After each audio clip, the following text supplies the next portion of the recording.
एक डॉक्टर साहब अपने हॉस्पिटल में दौड़े चले आ रहे थे। जहां ऑपरेशन थिएटर था उस लॉबी में आए और वो ऑपरेशन थिएटर में जा ही रहे थे कि उन्हें 5-6 लोगों ने घेर लिया और वो लोग कहने लगे कि आप कैसे डॉक्टर हैं, टाइम पर नहीं आ सकते, ये वो पता नहीं बहुत कुछ कहने लगे। डॉक्टर साहब समझ गए कि जो अंदर बच्चा एडमिट है उसके पेरेंट्स हैं, उसकी फैमिली वाले बोले जा रहे थे। डॉक्टर साहब कह रहे थे मैं आ तो चुका हूं, मैंने अपना बेस्ट पॉसिबल किया, जल्द से जल्द पहुंचाऊं। उन्होंने कहा ऐसा होता है, आपने हॉस्पिटल खोल लिया, कोई जिम्मेदारी नहीं है, कुछ नहीं है, ये नहीं है, वो नहीं है, बहुत कुछ कहते जा रहे थे। आपका बच्चा होता तो आपको समझ में आती, तब आप आते दौड़ करके। कितनी देर से हम इंतजार कर रहे हैं कि आप आए और हमारे बच्चे को ठीक कर दें और आप अब आए। बहुत कुछ वो सुनाते जा रहे थे। डॉक्टर साहब ने कहा आप माफ कीजिए, अब हमें और समय व्यर्थ नहीं करना चाहिए। वो बिना देरी के ऑपरेशन थिएटर में चले गए।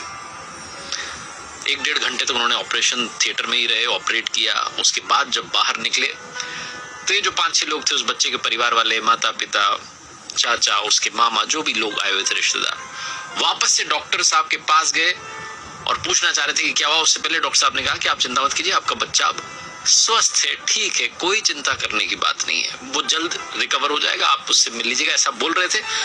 इतने में इन्होंने अपने सवाल दाग दिए। डॉक्टर साहब हम उसे यहाँ से कब घर ले जा सकते हैं, कभी हो सकता है। डॉक्टर ने कहा ये सारे सवाल आप नर्स से पूछ लेना। ये बोल करके डॉक्टर साहब जिस स्पीड से आए थे उससे 2 गुनी स्पीड से वहां से चले गए। ये जो बच्चे के पेरेंट्स थे, इनको लगा कि कैसा डॉक्टर है, इतना घमंडी डॉक्टर है, इतना इगोइस्टिक है। नर्स जब बाहर आई तो उनसे कहा मैडम, वो बच्चे की हालत देखिए, बच्चे को छोड़ो, आप पहले ये बताओ कि ये जो डॉक्टर है इतने घमंडी क्यों है, इतना किस बात का घमंड है इनको, इतना बड़ा हॉस्पिटल खोल लिया, इस बात का घमंड है, किस चीज का ईगो लेके चल रहे हैं। इनका बच्चा होता ना तो इनको समझ में आती, वापस से सुनाने लगे। नर्स ने कहा सुनिए तो सही। नर्स बोलते बोलते इमोशनल हो गई, कहने लगी कि आज सुबह एक रोड एक्सीडेंट में डॉक्टर साहब के बेटे की डेथ हो गई है। जब हमने इन्हें कॉल किया कि यहाँ एक केस आया है, एक बच्चा ऑपरेशन थिएटर में आपको आना है, तो इन्होंने बिना देरी के हाँ कही और तुरंत दौड़े चले आए। हम भी नहीं समझ पा रहे थे कि कैसे मैंने कॉल करें, लेकिन हमारी जिम्मेदारी थी ने बताना है कोई पेशेंट आया।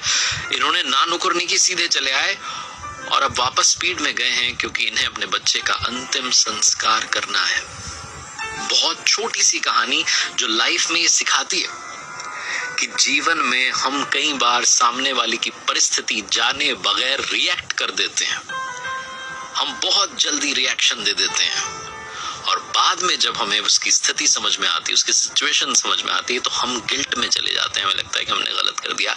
इसीलिए सामने वाले की सिचुएशन पहले समझिए, उसके बाद कोई टीका टिप्पणी कीजिए।